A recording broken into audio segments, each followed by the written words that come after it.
Nós estamos hoje debatendo um tema família, recasamento. E eu quero agradecer nesse momento a todos os nossos telespectadores, claro, vocês que estão ligadinhos com a gente, mas também aos nossos semeadores, aqueles que mensalmente contribuem. Não deixe, se você já foi semeador e está meio parado, vamos novamente se juntar a nós, porque é assim que nós levamos à frente esse projeto missionário. Da mesma forma que você sustenta um missionário da sua igreja que está em outro local do Brasil, quem sabe trabalhando entre índios ou em outro país do mundo, a Boas Novas é uma missionária que 24 horas entra nos lugares que às vezes a gente até poderia entrar, mas não tem tempo. Mas há momentos também em lugares que ela entra que nem que a gente queira, a gente não pode entrar. Mas ela está lá, ela consegue estar presente. E nós precisamos de pessoas que entendam esse propósito, entendam essa vocação que a Boas Novas tem. Mas a única forma que ela pode continuar o trabalho é nós, o povo de Deus, nos juntando e sustentando esse projeto missionário. Então, bem-vindo. Você que ainda não é semeador, torne o seu semeador. É muito forte. Fácil. Ligue agora para o nosso call center, lá você vai receber a instrução, ou entre no nosso site, www.boasnovas.tv. Pronto, consegui. E lá você também pode se alistar no próprio site como semeador. E como eu falei agora há pouco, você que está meio paradinho, está na hora de voltar. Não precisa tentar consertar o que você deixou atrasado, não. Começa daqui em diante novamente e vamos juntos escrever essa linda história de trabalho missionário, levando a palavra do Senhor aos lares do Brasil 24 horas. Com o tema hoje, família, o recasamento, que é um tema difícil. A gente sabe que há muitas pessoas da própria igreja que, por circunstâncias tantas, findaram tendo seus casamentos desfeitos, ou quando estavam fora no mundo, ou mesmo estando dentro da igreja. E hoje encontraram alguém, casaram novamente. Claro que há controvérsia, as pessoas que levam ao pé da letra, não, está em adultério, e outros já que sentem que está em adultério. Mas, inclusive, o senhor parece que tem um comentário a respeito disso, né, Sérgio? Exatamente. A gente estava falando inicialmente sobre a questão da base bíblica, né? E analisando essa questão com um pensamento cristão é muito fácil você entender. Agora, vamos analisar por um pensamento judaico. O judeu ele tinha a sua base, né, de comportamento toda alicerçada na lei do Senhor. Então, quando o Senhor ele usa aquela questão do coração endurecido do homem, ele está voltando lá na lei mosaica, Deuteronômio 24, que fala acerca da possibilidade de se conceder, então, a carta de repúdio ou carta de divórcio. Porém, quando o Senhor é arguído pelos fariseus, em Mateus 19 ou Lucas 7, ele coloca a seguinte questão ali. Olha, ele diz lá em Mateus 19, 7.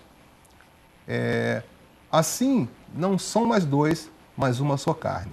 Portanto, o que Deus ajuntou, não o separe o homem. Quando Cristo usa essa frase, ele está citando um texto bíblico, Gênesis 12, 24. E ao fazer isso, ele então nos dá base para hoje discutirmos a questão do tema, que é o divórcio. Ora, se Deus ajuntou, como o homem pode separar? Eu estou botando pimenta nesse assunto aqui. Né? Agora eu faço uma outra pergunta em cima desse texto. Que garantias eu tenho que a escolha que eu fiz, ou seja, a pessoa com que eu vou me unir, me casar, é a pessoa em que Deus estabeleceu pela sua própria vontade?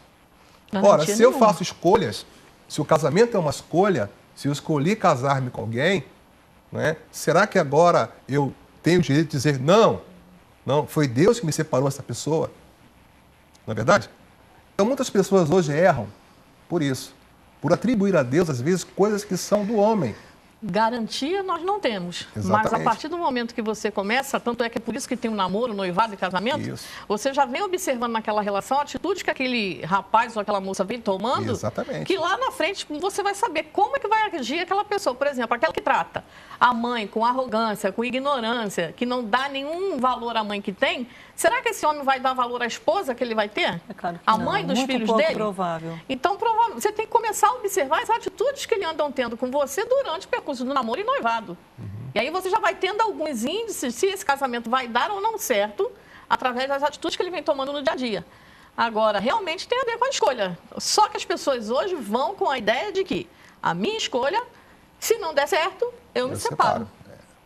E eu acho que aí é que está responsabilizam. o X da questão. Se nós entrarmos com essa atitude de simplesmente admitir que, diante do primeiro problema, você vai jogar tudo para o alto, então realmente a probabilidade da coisa desandar ela é bem maior. E se eu afirmo que a escolha que eu fiz em casar-me com aquela pessoa também foi a escolha que Deus fez, eu entro em outra linha de pensamento que é muito contraditória. Por exemplo, na teologia trabalhamos com dois pensamentos, né? O determinista e o indeterminista. Ou seja, aquelas pessoas que estão voltadas para a linha calvinista pensam num Deus que determinou todas as coisas, estão aí até se cumprir. Já os arminianos pensam diferente, né? Que há até mesmo na questão da salvação uma colaboração por parte do homem. O livre-arbítrio. A salvação é para todos, Deus não quer que ninguém se perca, mas que todos sejam salvos. Mas tem que haver uma escolha do homem. Mas o homem é que aceita ou rejeita. Exatamente. Apesar da presciência de Deus na escolha, né, saber quem são os eleitos, isso não determina se eu vou ou não aceitar a Cristo, né, por exemplo.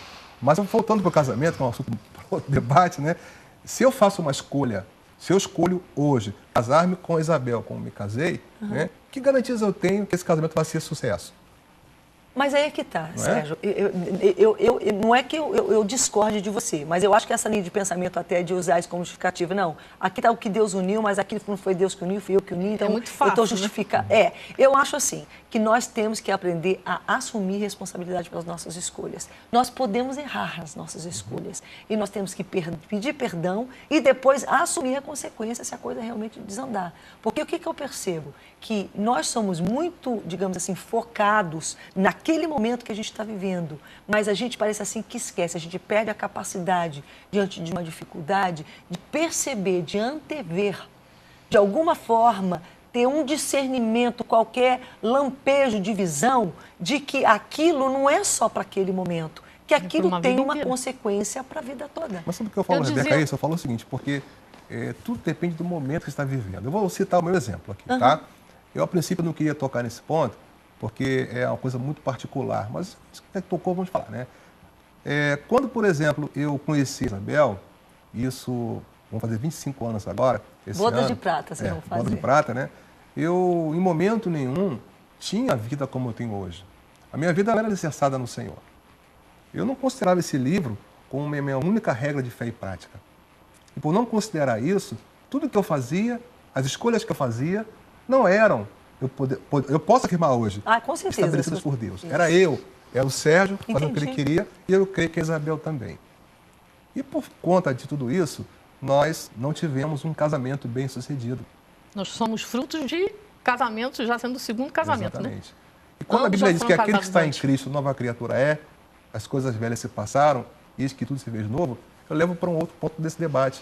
A escolha que eu fiz, eu digo hoje, é acertada, porque eu vejo resultados positivos nesses 25 anos de casamento. Com certeza. Agora, poderia também não ser. Mas eu digo para você, digo para quem está ouvindo também aqui. Se você pensa num segundo casamento como a solução de todos os problemas, você está redondamente enganado. Porque você pode estar começando um grande problema novo. Porque eu escolhi bem, né? Graças a Deus, eu acho que ela também escolheu bem. E mas certamente vocês redirecionaram, até porque vieram para a presença de Deus, elementos que precisam ser bem alinhados para que um casamento dê certo, independente da pessoa ser servo de Deus ou não. Porque tem muita gente, Sérgio, que não é servo de Deus e vive bem matrimonialmente. Mas é porque essa pessoa tem temor e absorveu aqueles preceitos que Deus estabeleceu para um bom relacionamento. Eu digo o seguinte, mas eu lhe interrompi, eu volto já. Perdão, nós dois. Posso complementar aqui, filho? Pode. Uma certa vez, eu estava numa outra cidade, no Brasil, e no meio de colegas pastores, e essa questão foi levantada, né? Principalmente com relação ao texto que Paulo escreve a Timóteo, dando, inclusive, aos pastores e bispos condições para serem aqueles que cuidassem da igreja. E uma delas é ser marido de uma só mulher. Só que quando você vai traduzir esse texto, é muito importante dizer aqui, né? A questão lá não é um segundo casamento, mas sim você ao mesmo tempo uma pessoa não se prostituir, não praticar a porneia. E eu, infelizmente, Rebeca, posso dizer aqui, que eu acho que muitos já passaram por isso também, eu fui até criticado. Um colega me disse assim, olha, Sérgio, se você fosse da minha igreja, você mal seria um professor de escola bíblica dominical, como se fosse uma função banal. E eu disse para ele, olha, meu amado, aquele que está em Cristo, nova criatura é. A escolha que eu fiz no passado não determina aquilo que eu vou ser no futuro sempre.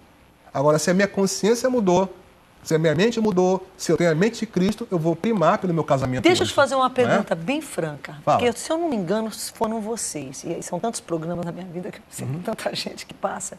Mas vocês percebem E a gente glorifica a Deus, que Deus, vocês tiveram essa nova oportunidade e abraçaram, conseguiram construir um direcionamento diferente e uma relação que agora dura 25 anos e a gente vê tanto que vocês trabalham nessa área tentando ajudar pessoas, pelos erros que vocês já cometeram, pelos acertos que vocês encontraram, mas vocês sentem que convivem com consequências de situações da relação anterior diferente? Com certeza. Principalmente que eu, no meu primeiro casamento, não tive filhos nenhum. E o Sérgio tem 2 filhos no primeiro casamento. Entendi. Só que a minha visão do casamento é a seguinte, antes de eu me converter, eu pensava assim, se meu marido adulterasse comigo, eu fazia a mala dele, não deixava nem ele entrar em casa, eu botava a mala do lado de fora da porta e dali mesmo ele ia embora. Era assim o meu pensamento antes de me converter. Hoje eu penso o seguinte, se eu prego a palavra de Deus, eu tenho que fazer de tudo para que o meu casamento dê certo. E isso envolve renúncia, envolve perdão, um monte de Claro que há atitude. limites, a gente sabe que há parâmetros. Com certeza. Agora, com relação, quando eu me casei novamente, buscando então o casamento que até então era o que eu queria, um casamento que duradouro, um casamento que desse certo, encontrei Sérgio. Sérgio veio com 2 filhos, veio com uma bagagem diferente que eu não tinha. Então, eu tinha que começar a me envolver naquele casamento, sabendo que aquelas 2 crianças não tinham culpa de nada. Então, eu sempre tratei esses 2 filhos como sendo os meus filhos. Embora não fosse da minha carne, mas eram filhos dele. E eu tratando os filhos dele bem, trataria bem a ele. Claro.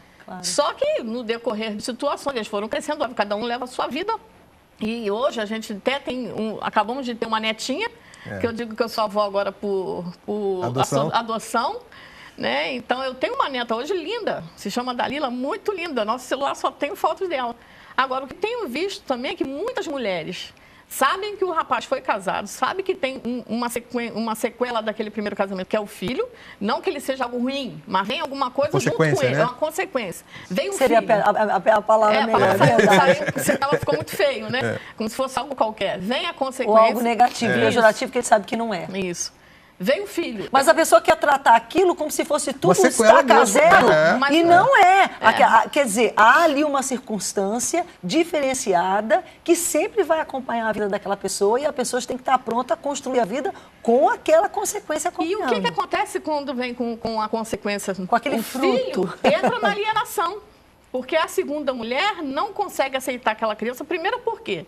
Quando eu fiquei grávida, existe um tratamento diferente. Não era o primeiro filho do Sérgio, era o meu primeiro filho. Então, aquilo que de repente eu esperava que o Sérgio fizesse comigo, já não era surpresa para ele. Claro. E eu tinha que entender... E por mais que ele quisesse, ele não conseguiria reproduzir, porque não era. Paciência. Então, eu tinha que entender que esse sentimento que era para mim o primeiro, para ele já era o terceiro. Por exemplo, o me buscar vamos supor que você tenha algum outro tipo de acontecimento na sua vida com relação a esse filho terceiro, que eu tinha que entender que para o Sérgio nada era novo. E eu não podia cobrar dele uma reação de um novo. Então, quem sempre teve que entender esse lado ou essa falta desse sentimento, que para mim seria uma falta, né? Eu queria o quê? Que o Sérgio tratasse o meu primeiro filho como sendo o primeiro filho, mas não era. Então, contar a historinha, aquela coisa toda, já não era uma novidade para ele. Então, eu, Isabel, é que tive que me moldar naquela situação para que o meu casamento desse certo. Posso pegar um gancho aqui? Você falou há pouco da questão de Deus, né? Deus, ele... Eu posso pedir um favor, Sérgio? Sériozinho? Pode. Você deixa a gente fazer um intervalo? Porque eu estou vendo que você vai entrar numa coisa muito séria. E é sobre isso justamente que eu queria tratar no terceiro casamento. No terceiro casamento. Vou mostrar bem. Está repreendido. No terceiro bloco. No terceiro bloco. Que é justamente a construção. Então, digamos, infelizmente, houve... Porque, de alguma forma, quando a gente fala sobre isso, não quer dizer que estamos endossando ou que estamos encorajando. Isso. Não, pelo contrário. Gastamos esse tempo todo tentando mostrar realmente o direcionamento da palavra de Deus, as consequências, tudo que vem junto. Mas quando ocorre, qual a importância, então, de dar um novo direcionamento, de modo que você não incorra nos mesmos problemas que levaram o primeiro a não dar certo? A gente está vendo, por exemplo, que de cara aqui a Isabel conseguiu identificar situações que, se ela não tivesse tido a maturidade e o discernimento para dizer, epa, eu vou ter que engolir isso aqui, simplesmente é tudo repetir de novo. Então, o que está faltando hoje para a gente ter um pouco mais dessa maturidade e hoje, então, abrir o coração para ver um pouquinho desse direcionamento que, com certeza, vocês poderão dar e a gente volta já para concluir nosso terceiro bloco. Beleza. Cabeça pra cima.